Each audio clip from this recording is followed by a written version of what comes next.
c'est Mystique. Aujourd'hui je vous retrouve pour vous présenter le manga Souvenir de la mer assoupie.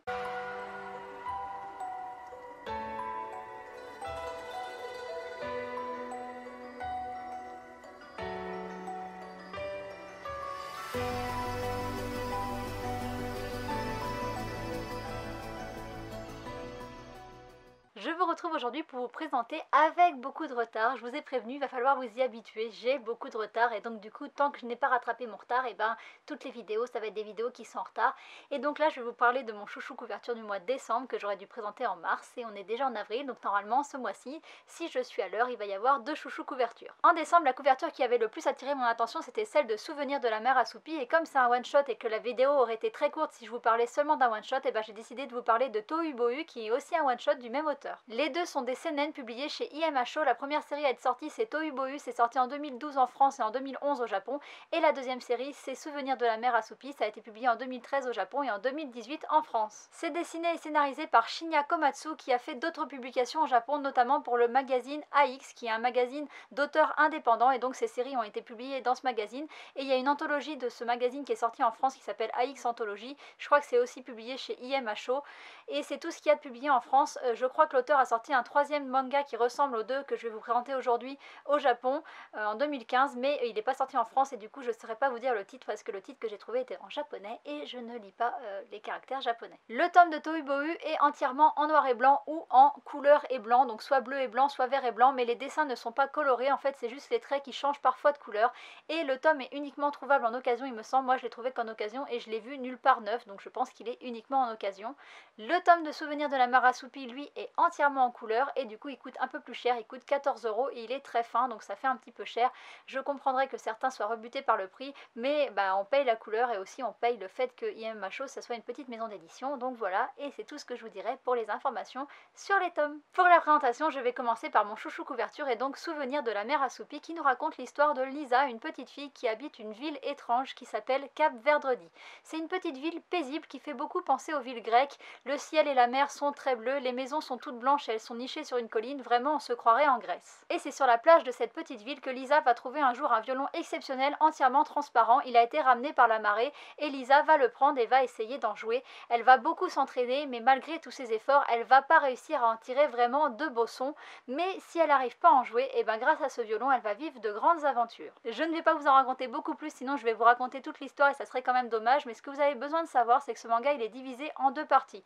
La première, c'est l'histoire de Lisa, cette petite fille, et on va la découvrir dans son quotidien qui est vraiment merveilleux, et on va aller avec elle à la rencontre des habitants du village qui sont tous plus loufoques les uns que les autres. Il y a par exemple un vendeur de limonade qui raconte que les billes qu'il y a dans les limonades, donc dans les limonades japonaises il y a une bille en verre, il raconte que c'est des perles de mer figées, et on ne sait pas exactement s'il raconte ça pour faire rêver la petite fille ou si c'est vrai, parce que ce manga il est vraiment très onirique et on ne sait jamais la part de réalité et la part de rêve. La deuxième partie s'appelle Chronique de la colline étourdie et on va suivre plusieurs histoires en 4 cases, et notamment on va suivre 2 personnages qui sont récurrents, c'est un petit garçon et son chat, et là les histoires sont beaucoup plus absurdes que l'histoire de Lisa. Elles sont tout aussi oniriques mais beaucoup plus folles. On va nous raconter par exemple l'histoire de quelqu'un qui se lève, qui se réveille et qui ouvre ses rideaux et qui voit un paysage totalement différent de ce qu'il voit d'habitude.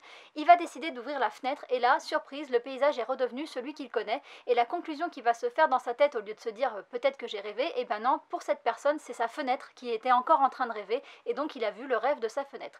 C'est vraiment très absurde et toutes les petites histoires par la suite sont comme ça, très absurdes, très what the fuck, mais moi j'adore, je trouve ça extrêmement poétique et je trouve ça génial que des gens puissent avoir ces idées là dans leur tête. Cette deuxième partie du manga va beaucoup plus ressembler au tome de Tohubohu qui est quand même beaucoup plus sombre que l'histoire de Lisa. C'est pas exactement aussi mignon que Souvenir de la mer assoupie, c'est toujours très absurde, très what the fuck, mais c'est un peu plus sombre, un peu plus noir. Il y a des histoires qui finissent pas forcément bien, on nous parle un petit peu de fin du monde, mais c'est toujours extrêmement absurde et moi je me suis régalée. Non seulement dans Tohubohu le genre d'histoire ressemble à ceux qu'on peut trouver dans la deuxième partie de Souvenir de la mer assoupie, mais ça ressemble aussi à cette deuxième partie parce que c'est composé de plein de petites histoires. Je vais vous en raconter une pour que vous voyez à quel point c'est aussi absurde que celle qu'il y a dans Souvenir de la mer assoupie. Il y a par exemple l'histoire d'un explorateur qui est dans un espèce de labyrinthe, il est là pour trouver des trésors mais il se retrouve piégé et donc il va décider avec un espèce de piolet de taper dans la paroi pour essayer d'atteindre la lumière, et quand il va atteindre la lumière on va voir la scène de l'extérieur et on va se rendre compte en fait qu'il était dans une cacahuète. L'histoire s'arrête là, on n'en sait sais pas plus. C'est complètement absurde, complètement fou. Moi j'adore ce genre d'histoire et donc Tohu c'est composé de beaucoup d'histoires comme ça. Aussi bien pour Tohu que pour Souvenir de la mer assoupie, j'ai vraiment trouvé que les histoires étaient très oniriques, très utopiques. Elles sont vraiment très belles et moi je me suis tout de suite laissée emmener dans cet univers. Alors après je pense que c'est un univers qui peut pas plaire à tout le monde, mais moi j'ai vraiment adoré. Il y a un côté Alice au pays des merveilles et il y a un côté qui ressemble beaucoup à la poésie qu'il y a dans les œuvres de Mathias Malzieu. Mathias Malzieu c'est un de mes auteurs préférés, je trouve que c'est vraiment un poète ce mec, enfin il joue avec les mots et là je trouve que c'est pareil et j'adore, franchement c'est un univers que j'adore et j'ai aussi bien aimé Souvenir de la mer assoupie que le côté un peu plus sombre de Tohu mais qui est vraiment beaucoup plus fou. Je pense que si vous aimez Souvenir de la mer assoupie, c'est même pas sûr que vous aimiez bien Tohu tellement c'est barré. En plus il y a quand même une grosse différence entre les deux, c'est la couleur puisque Souvenir de la mer assoupie est entièrement en couleur et ça donne vraiment une autre dimension au dessin et donc Tohu c'est pas exactement pareil, ça colle bien avec les histoires qui sont plus sombres mais du coup voilà c'est beaucoup moins enfantin. Dans Souvenir de la mer assoupie on voit vraiment l'histoire par les yeux d'un enfant, alors j'aime pas trop dire ça parce que moi je dis qu'il faut toujours garder son âme d'enfant et d'ailleurs l'auteur n'était pas un enfant quand il a écrit cette histoire donc ça veut dire que lui a réussi à garder une âme d'enfant pour écrire des histoires qui nous font vivre de la nostalgie d'enfance mais du coup voilà c'est vraiment quelque chose de très enfantin, très beau, il n'y a pas du tout de noirceur dedans et d'ailleurs les dessins correspondent vraiment bien en fait à l'histoire tellement ils sont beaux, tellement ils sont clairs et tellement ils font penser à l'été et à cette nostalgie qu'on peut avoir de l'enfance, d'un souvenir d'enfance et il y a toujours en fait ce parallèle entre le fait qu'on ne sait pas si c'est la réalité ou si c'est en fait la manière dont voit les choses Lisa. Alors que dans Tohu, il n'y a pas tout ce côté très enfantin, il y a vraiment beaucoup plus de noirceur et voilà, je l'ai déjà dit mais je le précise parce que c'est vraiment beaucoup plus absurde, c'est vraiment beaucoup plus noir, il y a des histoires qui finissent pas bien et donc je préfère le préciser pour que après il n'y ait pas des gens qui me disent j'avais lu Souvenir de la mer assoupie, j'avais bien aimé mais Tohu c'est pas trop pareil en fait. Vous l'aurez compris, moi j'ai adoré les deux avec une petite préférence pour l'histoire de Lisa dans Souvenir de la mer assoupie, j'ai vraiment adoré cette première partie, je trouve qu'elle est très belle, les dessins sont vraiment très beaux et voilà j'ai adoré l'histoire, j'ai adoré voir la vie par les yeux de Lisa, j'ai vraiment tout aimé dans cette première partie, après la deuxième partie elle m'a fait beaucoup rire et j'adorerais en fait que le troisième manga de cet auteur soit publié en France. Alors je sais que Souvenir de la mer assoupie il a mis vachement de temps à arriver parce que moi je l'avais repéré il y a vachement longtemps mais à chaque fois la sortie était reportée donc je suis pas sûre que le tome 3 viendra un jour, j'aimerais beaucoup. J'ai pris quelques planches sur internet des dessins qui sont dans le prochain et franchement c'est tout en couleur et ça devient de plus en plus beau. J'adore l'univers de cet auteur et j'espère vraiment qu'on pourra avoir un autre tome.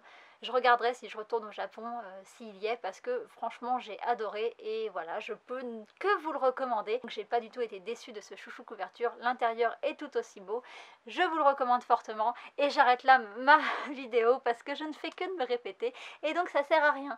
J'espère que je vous aurai été utile et puis je vous dis à bientôt pour une prochaine. Bye bye.